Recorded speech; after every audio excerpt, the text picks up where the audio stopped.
Section 1. You will hear a talk between a customer and a travel agent. First, you have some time to look at questions 1 to 10.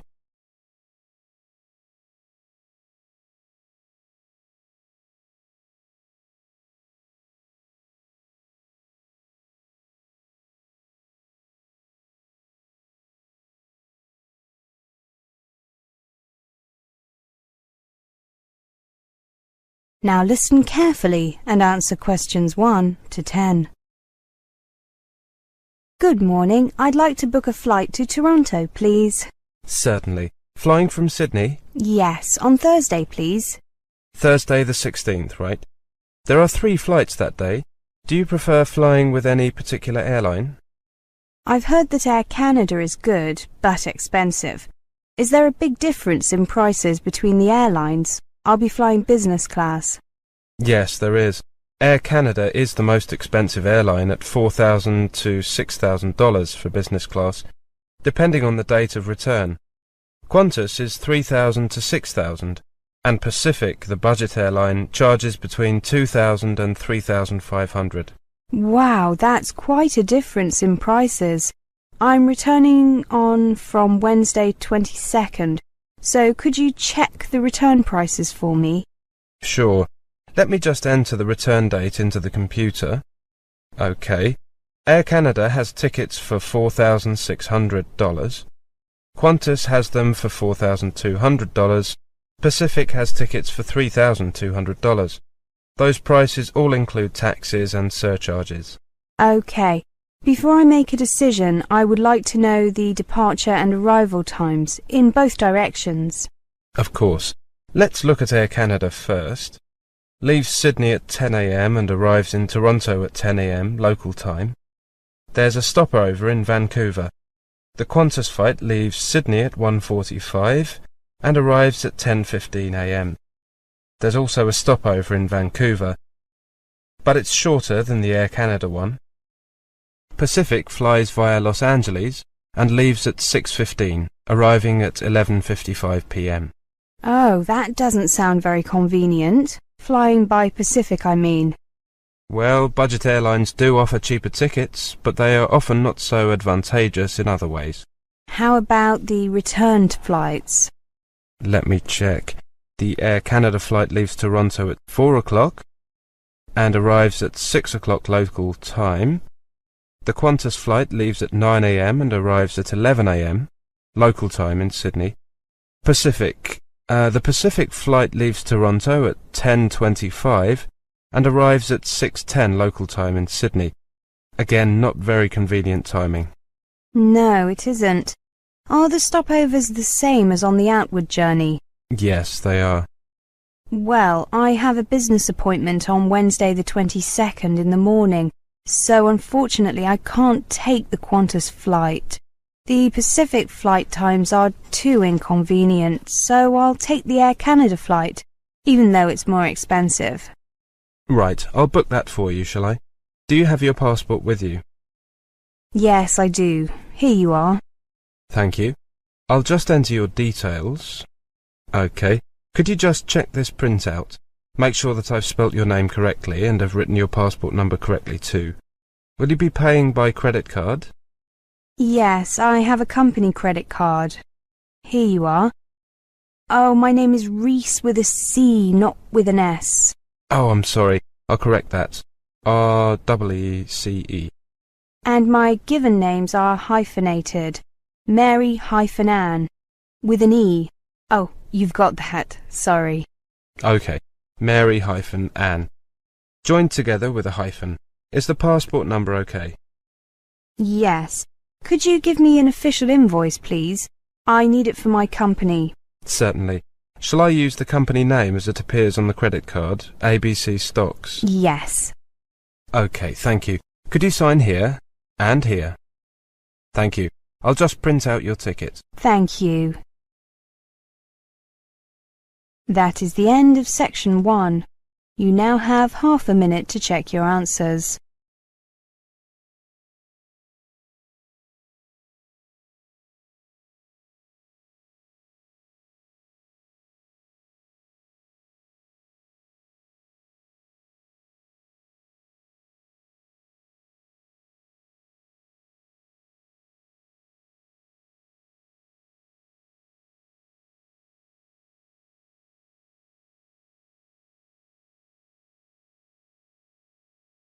Now turn to Section 2. Section 2. You will hear a monologue.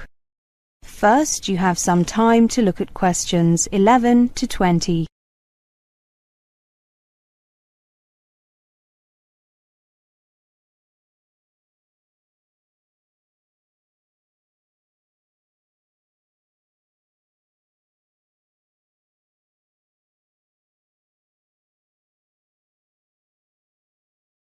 Now listen carefully and answer questions 11 to 20.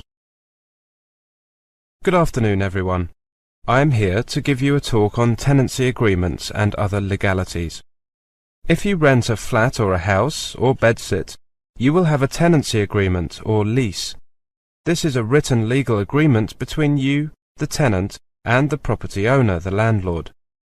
Tenancy agreements should normally contain information about the amount of rent, the length of the tenancy, and what rights you and your landlord will have under the law. In most cases, you will have an assured short-hold tenancy, which means that your landlord cannot ask you to leave without a good reason during the first 6 months. Although these rights offer you some protection, it is still your responsibility to check the tenancy agreement thoroughly and make sure you agree with the terms. Do not sign the tenancy agreement if you do not know what all of it means. If you do not fully understand your rights, show your tenancy agreement to an advisor in the accommodation office or student welfare office at your university or college and ask for help. You can also get help from a housing advice centre, law centre, or citizens advice bureau. When you do sign the tenancy agreement, make sure you get a copy to keep for yourself, in case you need to check any details later on. The landlord may also ask you to sign an inventory, a list of all the items in the property, pieces of furniture, kitchen items, etc. If so, make sure you get a copy of this as well. Check that it is correct, and that any existing damage to these items is included before signing it. If your landlord does not provide an inventory, you should make one yourself and send a copy to the landlord. Let's take a look at payments. Before you move into private accommodation, you will probably be asked to pay a deposit equivalent to 1 month's rent. Make sure you get a receipt for any deposit or fees you have paid. When you leave the accommodation, if you have paid all your bills and caused no damage to the property, your full deposit will be paid back to you. If you are renting through an accommodation agency, you may also be asked to pay fees for preparing tenancy agreements and administration. You should also keep a written record of all the rent payments that you make, as you make them. If you have a dispute with your landlord, or you get behind with your rent, you should get advice as soon as possible. Remember that if you live in the same building as your landlord, or you have a room in a student or youth hostel, or university college accommodation, then this will affect how secure your tenancy will be. If you do not share any living space with the landlord or a member of their family, apart from means of access like an entrance hall or a staircase, or are a student living in halls of residence, or any other type of accommodation where an educational institution is the landlord, you will have basic protection from eviction. Your landlord will have to end your tenancy first, either by waiting for the end of the fixed term you agreed for the tenancy, or by giving you at least 4 weeks written notice in writing to quit, or through getting a court order. Before you have to leave. If you share living space, for example a kitchen, living room or bathroom, with your landlord or are in a student or youth hostel, you will be what is termed an excluded tenant, which means that you are outside the protection of the UK law which regulates tenancies and will not have security of tenure. All the landlord has to do to evict you is to give you notice, although they must give you a reasonable amount of time in which to leave. If you have problems with accommodation, contact the accommodation office or students' union at your university or college. If you need specialist or legal help, contact a law centre in your local Citizens Advice Bureau who will be able to tell you your rights as a tenant and the rights of your landlord. That is the end of Section 2. You now have half a minute to check your answers.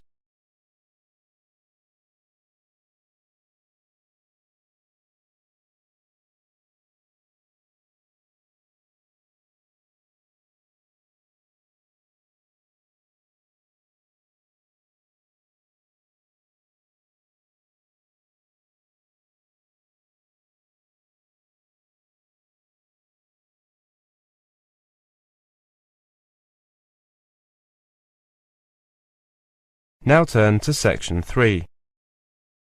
Section 3. You will hear a talk between a professor and a student. First, you have some time to look at questions 21 to 30.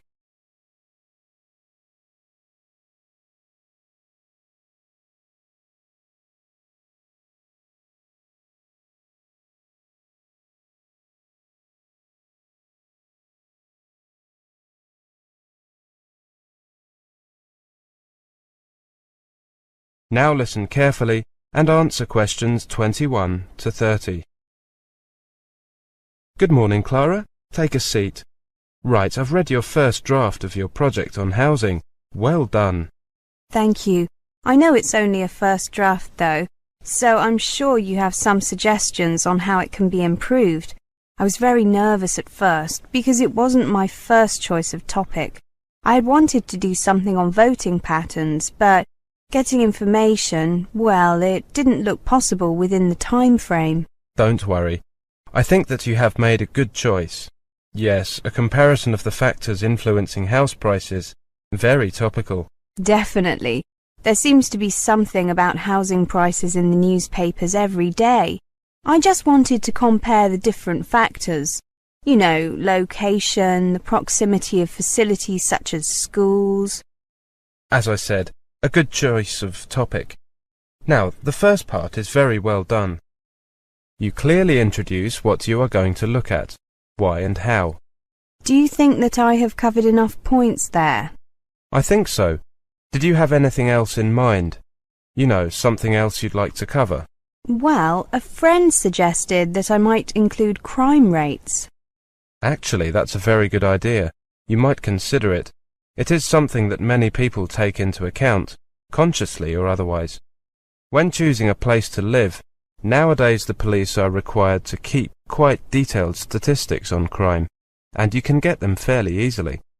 I mean, it's easy enough to ask for them, but it might take a while for the police to get them to you. OK, I'll make a note of that. Contact police for crime statistics. Now, I have to say that I found the middle part more difficult to get through. Oh, I thought I had done that rather well. Don't worry, it's not awful. It's just that, well, try to take a uniform approach. Use one for each criteria people use when choosing housing. That way you're comparing like with like, rather than different things. I see. So I should stick with one as far as possible. Yes, that does seem logical. So I don't really need to get more data or write much more. Instead, I need to change. I've got it. It just makes it a lot easier to read. That's the main thing. Yes, of course. How about the conclusion? Based on the information you've provided, I think that you've done very well. You'll have to see if the new information you include changes your conclusion at all. It probably won't make a big difference, but you might see variations in some areas. OK. Do you think that I used appropriate headings, and is the bibliography OK? I know that a lot of professors look long and hard at that, whilst most students think it's unimportant. Yes, professors find the bibliography very useful. It tells us where you are getting your information from, and whether those sources are appropriate. Your bibliography is fine, but you might consider changing the format. Here's a printout of the most widely accepted format. You can keep that. Thank you. And the headings? I made a few notes. Here are some suggestions. Don't feel that you have to use them. I won't be offended, but some of your headings are long-winded, whereas others are relatively short, as they should be. Thank you. I'll take a look at these later. How long did you work on the whole thing? Well, 2 months, perhaps on average of 3 hours a day. Not more than that. Probably, 150 hours? That's about what I would recommend. Anything less than 120 hours is going to be detrimental to the project. You'll probably need another 50 hours work on it in total. You've still got a month, so you should manage it easily. Yes, a couple of hours a day. Easy. I'd suggest that you come back to see me in, about, let's say, 3 weeks' time. Then you should be virtually finished, and I can have another look before you do your final proofreading, before handing it in. Okay, I'll see you after one of the seminars to make an appointment. Is that okay? Certainly. Thanks, Clara. Thank you, Professor. That is the end of section 3. You now have half a minute to check your answers.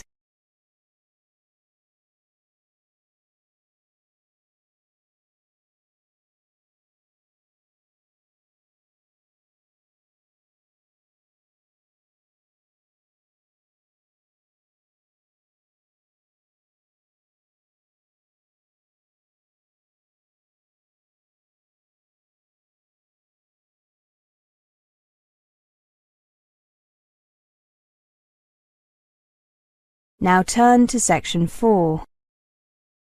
Section 4. You will hear a presentation on scholarship and funding. First, you have some time to look at questions 31 to 40.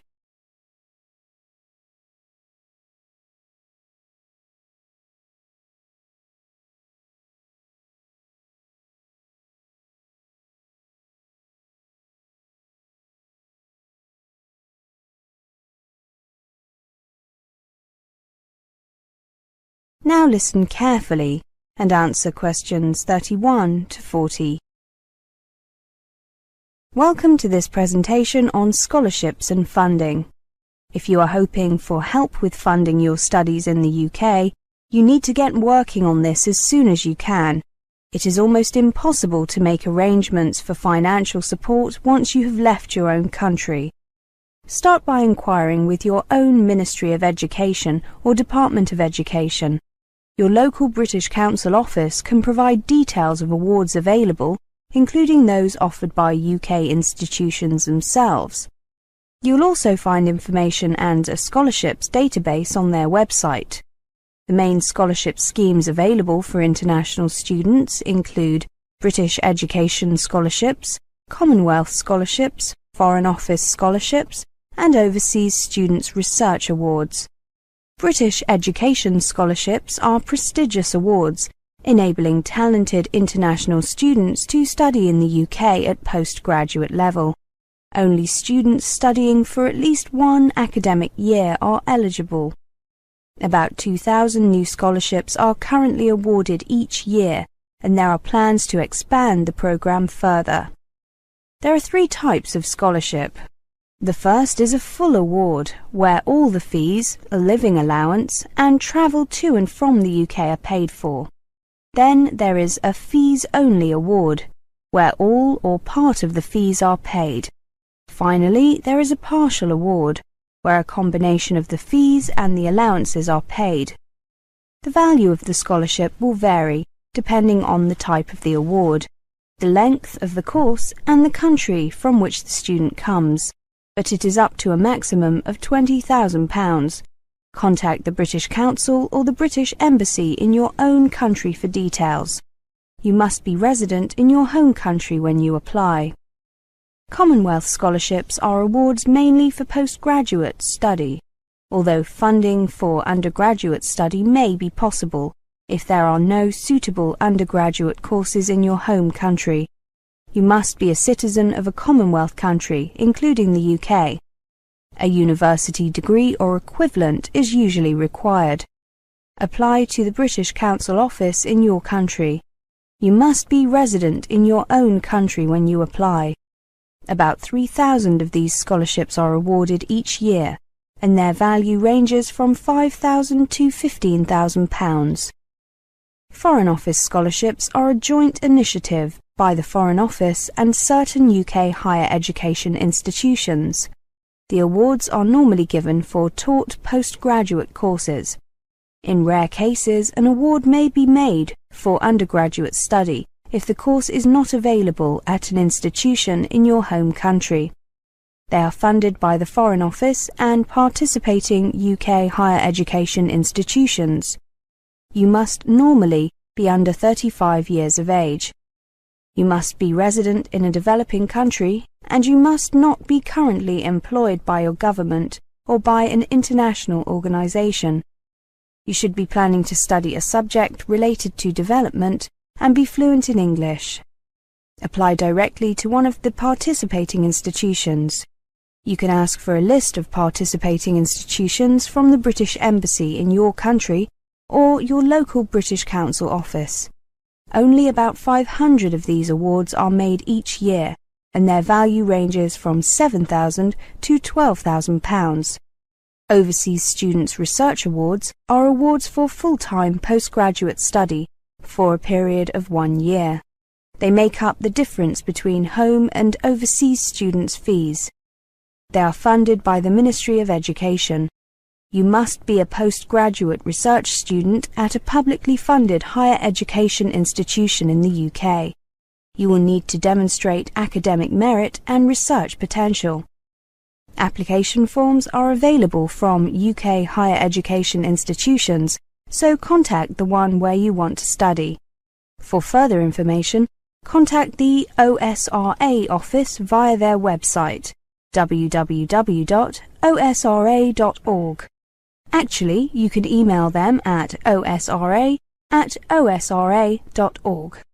On average, 1,000 of these scholarships are awarded each year, and the maximum amount is £25,000 per scholarship. That is the end of Section 4.